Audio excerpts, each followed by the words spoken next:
सद्धम्मदेशना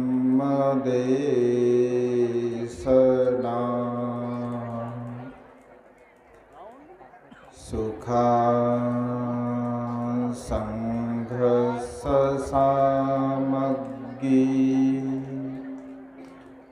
समगानं तपो सुखो।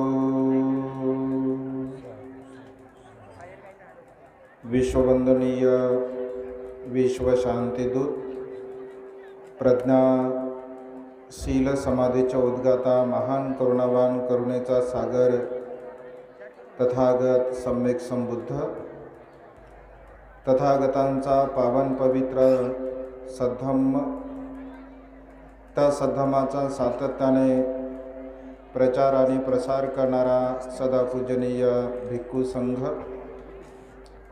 बुद्ध धम्म आणि संघ या महान दिनरत्नाची आम्हा सर्वांना माहिती करून देणारे, आम्हा सर्वांचा आधारस्तंभ भारतीय घटनेचे शिल्पकार बोधिसत्व गुणपेतांग डॉक्टर बाबासाहेब आंबेडकर यांच्या धम्मक्रांतीमध्ये संपूर्ण जीवन समर्पित करतो। आज या मंगलमय प्रसंगी पूजनीय भिक्खू ज्ञानज्योतिजी महास्तवीर यांच्या कठीण चिवरदान समारंभाच्या निमित्ताने उपस्थित ज्येष्ठ आणि श्रेष्ठ पूजनीय भिक्खू संघांना त्रिवार पंचांग प्रणाम करतो।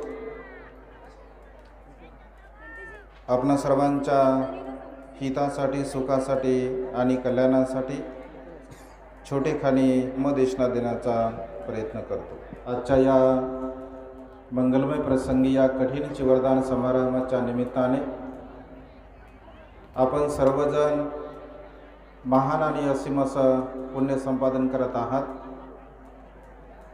अत्यंत सुंदर आणि अत्यंत रमणीय असा हा परिसर आहे। खूप मोठ्या संख्येने पूजनीय भिक्खू संघावरती श्रद्धा प्रगट करून आपण अगदी सकाळपासून आतापर्यंत विविध कार्यक्रमाच्या द्वारा पुण्य संपादन केलेलं आहे। खरं तर पहिल्यांदा आज आम्ही कठीण चिवरदान समारंभ आणि कठीण चिवरदान कसं निर्माण केलं जातं हा सोहळा आम्ही पहिल्यांदा बघितला। पूजनीय भिक्खू ज्ञानज्योतिजी महास्तवीर यांच्या अथक परिश्रमाने ही अत्यंत पुण्यमय संधी आम्हा सर्वांना सुद्धा प्राप्त झाली। खरं तर या ठिकाणी अत्यंत ज्येष्ठ आणि श्रेष्ठ पूजनीय भिक्खू संघ आहे। आम्ही अत्यंत लहान आहोत, कारण सदा पूजनीय भिक्खू संघ अत्यंत सिनियर आहे, ज्येष्ठ आहे, विद्वान आहेत, ज्ञानी आहेत आणि त्यांच्या समोर बोलण्याची संधी उपलब्ध होत आहे। स्वतःला अत्यंत पुण्यवान समजतो। आज महान आणि असीम असं पुण्य आपण सर्व श्रद्धा संपन्न उपासक उपासिका प्राप्त करत आहात। तथागतांच्या श्रेष्ठ सद्धम्माचं अनुसरण करत असताना बौद्ध साहित्यांचं जेव्हा आपण वाचन चिंतन मनन करतो, भगवंताच्या काळामध्ये असे अनेक उदाहरण आपल्याला बौद्ध साहित्यामध्ये पाहायला मिळतात की रात्रभर भगवंताच्या धम्मदेशना चालत असत, रात्रभर भगवंत सर्व मनुष्यांच्या हितासाठी उपदेश करत असत। आज इथे आल्यानंतर 26 वर्षापूर्वीची परिस्थिती, 26 वर्षापूर्वीचं वातावरण, 3 रत्नांच्या प्रती असीम अशी उपासक उपासिकांची श्रद्धा, प्रत्यक्ष रूपाने सम्यक संबुद्ध तथागतांचा श्रावक संघ जेव्हा या सृष्टीमध्ये 26 वर्षापूर्वी असेल, तेव्हा किती अत्यंत सुंदर असं हे वातावरण त्या काळामध्ये असेल. आजचं हे वातावरण बघून या वातावरणावरून आपण अशी कल्पना करू शकतो की त्या काळामध्ये किती सुंदर असं वातावरण असेल धम्माचं. अगदी तशाच प्रकारच्या या धार्मिक वातावरणाची अनुभूती या मंगलमय प्रसंगी मनाला तशा प्रकारची अनुभूती होत आहे. या मंगलमय पुण्यमय वातावरणामध्ये आपण अत्यंत महान आणि असीम पुण्यवान आहात. पूजनीय भिक्खू संघाच्या द्वारा आपली अत्यंत श्रद्धा आहे आणि या श्रद्धेच्या द्वारा महान आणि असीम असं पुण्यकर्म करण्याची एक संधी आपल्या जीवनामध्ये आपल्याला आज घडीला प्राप्त होत आहे. बांधवांनो, बाबासाहेबांच्या महान आणि असीम पुण्याईमुळे तथागतांचा पावन आणि पवित्र सद्धम्म आपल्याला प्राप्त झालेला आहे. या सद्धम्माचं अनुसरण करणे, या सद्धम्माला जाणणे, समजून घेणे आणि खऱ्या अर्थाने धार्मिक जीवन जगणे आपल्या सर्वांचं अत्यंत महान आणि असीम असं हे पुण्य आहे. या ठिकाणी आम्ही जेव्हा संपूर्ण परिसराची पाहणी केली तर या संपूर्ण परिसरामध्ये अनेक प्रकारचं कार्य फार मोठ्या जोमाने सुरू आहे. भगवंताच्या काळामध्ये अनेक महान उपासक उपासिका होऊन गेले. अनाथपिंडक असेल, माता विशाखा असेल, राजा प्रसेनजित असेल, राजा बिंबिसार असेल, या सर्व राजाने धार्मिक उपासकांनी भिक्खू संघाला वाढवण्यासाठी, धम्माचा प्रचार आणि प्रसार करण्यासाठी अत्यंत महान आणि असीम असं कार्य केलेलं आहे. तो धम्माचा वारसा बाबासाहेबांच्या महान आणि असीम पुण्याईमुळे आपल्याला प्राप्त झालेला आहे. तो वारसा अधिक वृद्धिंगत करण्यासाठी, अधिक वाढवण्यासाठी आपण सातत्याने प्रयत्न केले पाहिजे. श्रद्धायुक्त चित्ताने जेव्हा जेव्हा आपण अशा प्रकारच्या पुण्यमय कार्यासाठी दान पुण्य करतो, कुशल कर्म करतो, ते दान पुण्य, ते कुशल कर्म आपल्या वर्तमानकालीन जीवनाला सुखाच्या मार्गाकडे, निब्बाणाच्या मार्गाकडे घेऊन जाण्यासाठी सहाय्यक ठरत असते.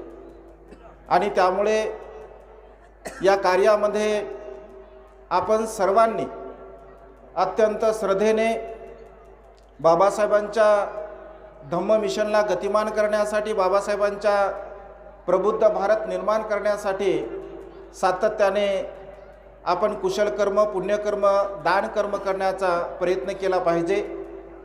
कारण कोणतंही कार्य, छोटं कार्य असो अथवा विशाल कार्य असो, कोणतंही कार्य करण्यासाठी श्रद्धासंपन्न उपासक उपासिकांच्या दानाची नित्यंत आवश्यकता असते. आज या कार्यक्रमासाठी, या कठीण चिवरदानासाठी ज्या ज्या श्रद्धासंपन्न उपासक उपासिकांनी दान पुण्य केलं, महान आणि असीम असं त्यांचं कुशल कर्म आहे, पुण्यकर्म आहे. या प्रसंगी एक छोटासा संदर्भ, एक छोटंसं उदाहरण भगवंताच्या काळातील मी आपणास देण्याचा प्रयत्न करतो. या मंगलमय प्रसंगी श्रावस्तीमध्ये भगवंत वास्तव्य करत असताना अशाच प्रकारे भगवंताच्या काळामध्ये रात्रंदिवस धम्मदेशना श्रद्धासंपन्न उपासक उपासिका श्रवण करत असत.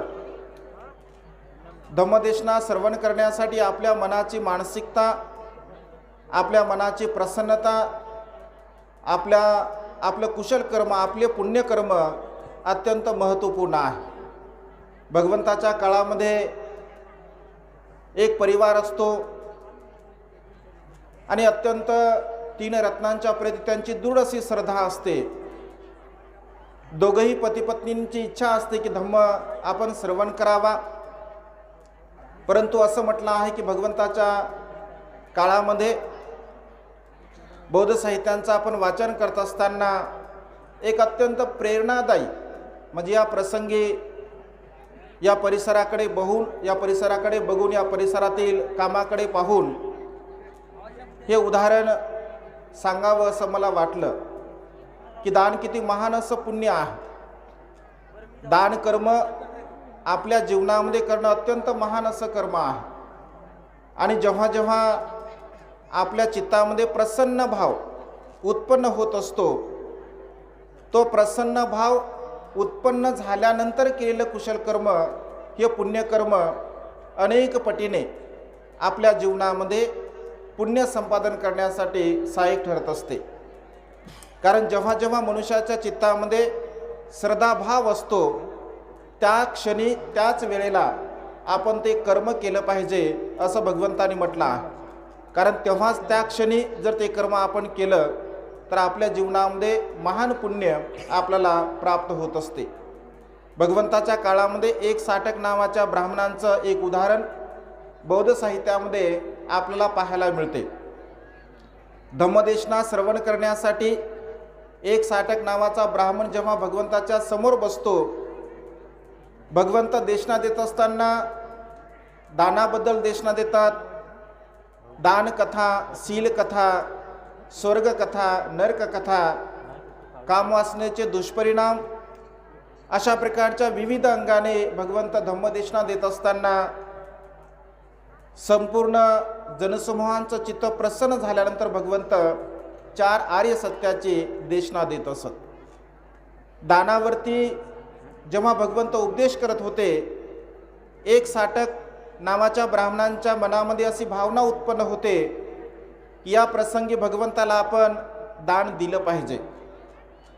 कारण माझं मन प्रसन्न आहे, या प्रसन्न चित्ताने मी भगवंताला जर दान दिलं तर माझ्या जीवनामध्ये महान आणि असीम असं पुण्य होईल. तो विचार करतो की माझ्याकडे तर देण्यासाठी काहीच नाही आहे, मी काय देऊ भगवंताला. असं म्हटलं आहे, साहित्यामध्ये असा उल्लेख आहे, त्याच्याकडे एक साटक असते, एक चादरी असते आणि म्हणून त्याला एक साटक ब्राह्मण असं म्हटलं आहे. केवळ एकच चादरी त्याच्यासोबत असते, एकच चादरी त्याच्याकडे असते. आणि जेव्हा तो विचार करतो की माझ्याकडे तर देण्यासाठी काही नाही, पुन्हा मनामध्ये श्रद्धा उत्पन्न होते, ही चादरी मी भगवंताला दान करू का. एक चित्त असं म्हणते ही दान भगवंताला चादरी केली पाहिजे, दुसरं चित्त म्हणते की नाही केली पाहिजे. कारण आपल्याकडे एकच आहे आणि एकच असल्या कारणाने आपण ती इतरांना देऊ शकत नाही. म्हणजे इतरांना जर आपण दिली, भगवंताला जर आपण दिली तर आपल्याला वापरण्यासाठी राहणार नाही. पहिला प्रहर त्याचा निघून जातो, दुसऱ्या प्रहरीसुद्धा त्याला तसंच वाटतं आपण भगवंताला ही चादरी दान दिली पाहिजे. द्यावी किंवा नाही द्यावी या द्वंद्वामध्ये दुसराही प्रहर निघून जातो. तिसऱ्याही प्रहरी त्याच्या मनामध्ये तोच भाव उत्पन्न होतो, द्यावी किंवा नाही द्यावी. चौथ्या प्रहरी तिसरा प्रहर निघून जातो, चौथ्या प्रहरी पुन्हा त्याच्या मनामध्ये विचार उत्पन्न होतो, द्यावं किंवा नाही द्यावं. पण चौथ्या प्रहरी मात्र त्याच्या मनामध्ये दृढ अशी इच्छा उत्पन्न होते की भगवंताला आपण हे दिलं पाहिजे. आणि क्षणामध्ये ती चादरी भगवंताला तो देत असतो. चादरी भगवंताला दिल्यानंतर त्याच्या मुखातून सहज उद्गार निघतो, मी जिंकलो, मी जिंकलो, मी जिंकलो. असा उद्गार निघल्याबरोबर राजा तिथेच बसलेला असतो. राजा म्हणतो की अरे तू काय जिंकला आहे, इथे काय युद्ध चालू आहे का. भगवंताला म्हणतो की भगवान हा तर विक्षिप्त झाला नाही, हा तर वेडा झाला नाही, रात्रभर धम्मदेशना श्रवण करून हा मी जिंकलो, मी जिंकलो अशा प्रकारे बोलत आहे. तेव्हा भगवंत असे म्हणते की राजन हा खरोखरच जिंकला आहे. मग काय जिंकला आहे. भगवंत असे म्हणतात, दानंच युद्धंच समान माहू. ज्याप्रमाणे युद्ध करण्यासाठी मनुष्याला सर्व प्रकारची तयारी करावी लागते, सर्वस्वाचा त्याग करावा लागतो, अगदी तशाच प्रकारे दान पुण्य करण्यासाठी सुद्धा सर्वस्वाचा त्याग करावा लागतो. महाराज पहिल्या प्रहारापासून चौथ्या प्रहारापर्यंत हा युद्ध करत होता, दान चित्त आणि लोभ चित्त यांच्यासोबत. दान चित्त द्यावं असं म्हणत होतं, लोभ चित्त नाही द्यावं असं म्हणत होतं. म्हणजे ज्याप्रमाणे लोभ आणि दानामध्ये युद्ध चालू होतं आणि शेवटी मात्र लोभावरती दानाने विजय प्राप्त केला आहे. खऱ्या अर्थाने त्याचा तो विजय ठरला आहे आणि त्यामुळे तो जिंकला, अशा प्रकारे भगवंत तिथे घोषणा करतात. राजा अत्यंत प्रसन्न होतो असं म्हटलं आहे. राजा लगेच त्याला 2 चादरी दान करतो, त्या दोन्ही तो भगवंताला देतो. राजा 4 चादरी दान करतो, त्या 4ही तो भगवंताला देतो. राजा 8 चादरी दान करतो, 8ही भगवंताला देतो. राजा त्याला 16 चादरी दान करतो, त्या 16ही तो भगवंताला देतो. राजा त्याला 32 चादरी देतो, त्यापैकी मात्र 30 चादरी तो भगवंताला दान करत असतो. आणि असा विचार करतो की एक चादरी जी मौल्यवान आहे त्यावरती केवळ भगवंत बसू शकतात, भगवंतच भगवंताचंच फक्त ते आसन होऊ शकते. आणि आपल्या घरी जेव्हा जेव्हा भिक्षू येतील, भगवंत येतील, त्यांच्यासाठी ते आसन व्हावं असं त्याला वाटतं.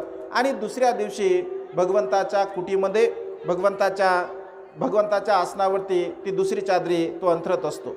दुसऱ्या दिवशी राजा जेव्हा भगवंताचं दर्शन घेण्यासाठी जातो असं म्हटलं आहे, जेव्हा तो बघतो ही तर मी काल चादरी एक साधक ब्राह्मणाला दिली होते, इथे याने ही पूजा केली आहे.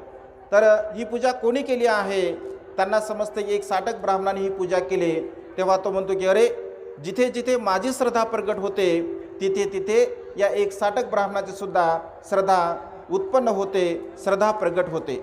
असं म्हटलं आहे की वेगवेगळ्या प्रकारचे राजा त्याला म्हणजे बक्षीस म्हणून देत असतो. घोडे देतो, गावं देतो, हाती देतो, नोकर चाकर देतो, धन देतो.